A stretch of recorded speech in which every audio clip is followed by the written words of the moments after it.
Hello students, একটা প্রশ্ন বারবার আমার বিভিন্ন ওয়াইটি সেশনে, হয়তো আমার একারও নয়, অন্যান্য স্যার ম্যাডামদেরও ওয়াইটি সেশনে বারবার তোমরা করছো, এবং সেই প্রশ্নের উত্তর দেওয়ার জন্যই আমার এই আজকে ছোট্ট সেশনটির বিষয় হলো ওয়েস্ট বেঙ্গল গ্রাম পঞ্চায়েতের ভ্যাকেন্সি, যেটা নিয়ে বহুদিন, মানে সেই আলোচনা দীর্ঘ থেকে দীর্ঘতর থেকে দীর্ঘতমতে পরিণত হয়েছে। বছরের পর বছর একটা আশা তৈরি হয়েছে এবং একটা আলোচনা চলছে। এমনকি এর রেজিস্ট্রেশন প্রসেসও সাইটে, ওয়েবসাইটে কমপ্লিট হয়ে রয়েছে, অথচ তার নোটিফিকেশনের কোনো দেখা নেই। তাহলে কি এই পরীক্ষাও কোনো দুর্নীতির শিকার হয়েছে?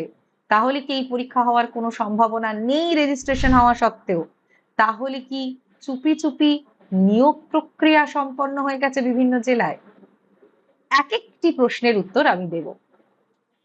প্রথম প্রশ্ন, রেজিস্ট্রেশন হয়ে গেছে, তা সত্ত্বেও কেন ভ্যাকেন্সি আসছে না? এর খুব প্রকৃষ্ট তথ্য কিন্তু এই মুহূর্তে আমাদের কাছে নেই। তোমরা অনেকবার জিজ্ঞাসা করেছো আমাদের, উত্তর দেওয়াটা আমরা দায়িত্ব বলে মনে করি। সেখানে খুব প্রকৃষ্ট তথ্য আমাদের কাছে নেই। রেজিস্ট্রেশন প্রসেস কমপ্লিট হয়ে থাকলেও নোটিফিকেশন নিয়ে কোনো সদর্থক সোর্স থেকে যে নিউজ আমরা পাই, সেই ধরনের কোনো নিউজ কিন্তু এই মুহূর্তে এখনো আমাদের কাছে নেই। আমরাও ভীষণভাবে চাইছি এরকম একটা পরীক্ষা যেখানে বিভিন্ন শিক্ষাগত যোগ্যতার ছেলেমেয়েরা পার্টিসিপেট করতে পারবে এবং একটা খুব বড় হিউজ একটা ভ্যাকেন্সি তৈরি হবে, সেটা আসুক। আমরাও ভীষণভাবে চাইছি। আমরা তার জন্য প্রস্তুত, কিভাবে স্টুডেন্টদের প্রস্তুতি সরি তৈরি করতে হবে, এটার জন্য আমরাও প্রস্তুত। কিন্তু এটা নিয়ে খুব প্রকৃষ্ট তথ্য এই মুহূর্তে আমাদের কাছে নেই। তবে কি ভোটের আগে এই ধরনের এই ভ্যাকেন্সি আসতে চলেছে? না, সেটাও খুব সঠিকভাবে আমরা বলতে চাইছি না।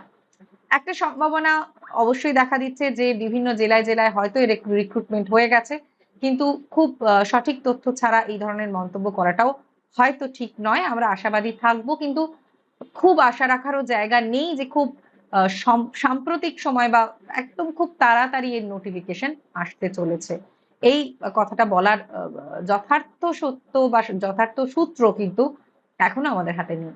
সেই কারণে তোমরা অনেকেই যারা প্রশ্ন করছো তাদের উত্তর দেওয়াটা দরকার বলে আমার মনে হলো। যে ওয়েস্ট বেঙ্গল গ্রাম পঞ্চায়েতের জন্য তোমরা অনেকে এটাও জিজ্ঞাসা করেছো, ম্যাম এটাও কি দুর্নীতিগ্রস্ত হয়ে পড়লো? হয়তো বা নয়, তার জন্য খুব প্রকৃষ্ট প্রমাণ না থাকলে তো এই কথাগুলো বলা যায় না। তথ্য আমাদের হাতে নেই, তবে এটুকু বলতে পারি যে একেবারে ভোটের আগেই যে পরীক্ষা হচ্ছে এমন কথাটা আমরা বলতে পারি না সে অর্থে। যদি কেউ বলে থাকেন তাহলে তার কাছে কি তথ্য বা সূত্র আছে আমাদের জানা নেই। তবে আমরা সবসময় চেষ্টা করি তোমাদের অথেন্টিক ইনফরমেশন দেওয়ার জন্য, এবং সেই অথেন্টিক ইনফরমেশনের জায়গা থেকে আমাদের কাছে কিন্তু সেই ধরনের তথ্য এই মুহূর্তে নেই। তবে নিয়োগ হয়ে গেছে কিনা সে সম্পর্কে তোমাদের মতো আমরাও কিন্তু যথেষ্ট সন্দিহান রয়েছি। তবে কেবলমাত্র আপার প্রাইমারি, কেবলমাত্র গ্রাম পঞ্চায়েতই তো তোমাদের সকলের টার্গেট নয়, সামনে আরো অনেক পরীক্ষা আসছে।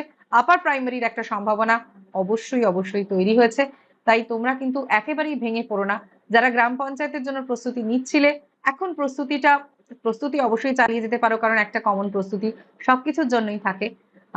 যদিও এটা বিভিন্ন শিক্ষাগত যোগ্যতার বিভিন্ন বিভিন্ন রকমের প্রস্তুতি, এই প্রস্তুতি তোমরা অবশ্যই চালিয়ে যেতে পারো।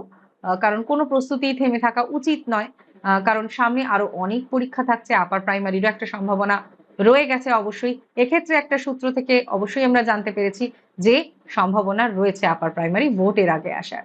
সো যারা প্রশ্ন করেছিলে যে ম্যাম ওয়েস্ট বেঙ্গল গ্রাম পঞ্চায়েত সংক্রান্ত যদি কোনো তথ্য আপনাদের কাছে থাকে তাহলে আপনারা অবশ্যই শেয়ার করবেন। নিশ্চয়ই আমরা একেবারে অথেন্টিক তথ্য দেওয়ার চেষ্টা করি, অথেন্টিক তথ্য তোমাদের সাথে শেয়ার করার চেষ্টা করি। প্রত্যেকটা প্রশ্ন যেগুলো আমি পেয়েছি ওয়াইটি চ্যানেলে সেগুলো ধরেই আমি আনসার করার চেষ্টা করলাম। যে গ্রাম পঞ্চায়েত সংক্রান্ত খুব প্রকৃষ্ট তথ্য আমাদের কাছে নেই। তবে কি এটাও সেই দুর্নীতিযুক্ত, দুর্নীতিগ্রস্ত হয়েছে যেমনটা এই রাজ্যে হয়ে চলেছে, যেটা খুবই দুঃখের বিষয়, এবং যেটা নিয়ে ক্রমাগত আন্দোলন চলছে। আমরাও সেই আন্দোলনে সামিল তোমাদের সাথে, যে এই ধরনের অন্যায় হতে পারে না। তবে একেবারে খুব প্রকৃষ্ট তথ্য না থাকলে এই ধরনের কথা না বলাই শ্রেয়। তাই এটুকু বলতে পারি যে এই মুহূর্তে পরীক্ষার সম্ভাবনা তৈরি হয়নি। সম্ভাবনা যে মুহূর্তে তৈরি হবে আমরা অথেন্টিক সূত্র থেকে সেগুলো জানতে পারবো। অবশ্যই তোমাদের জন্য সমস্ত প্রস্তুতি নিয়ে আমরা কিন্তু রেডি হয়ে আছি।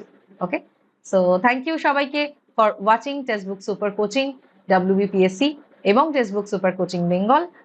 তোমরা আমাদের যেভাবে সাপোর্ট করছো, যেভাবে আমাদের যে কন্টেন্ট, আমাদের যে মক টেস্ট, সেগুলোকে যেভাবে তোমরা অ্যাপ্রিসিয়েট করছো, তার জন্য অনেক অনেক ধন্যবাদ। গ্রুপ সি, গ্রুপ ডি নিশ্চয়ই সকলের খুব ভালো হয়েছে, পরবর্তী এক্সামগুলো আরো ভালো হবে। সো 2026 সালে একটা ওয়েস্ট বেঙ্গল গ্রাম পঞ্চায়েত নয়, আরো অনেক পরীক্ষা রয়েছে, তার জন্য প্রস্তুতি চলতে থাকুক। কিপ প্র্যাকটিসিং, ভালো থেকো, সুস্থ থেকো।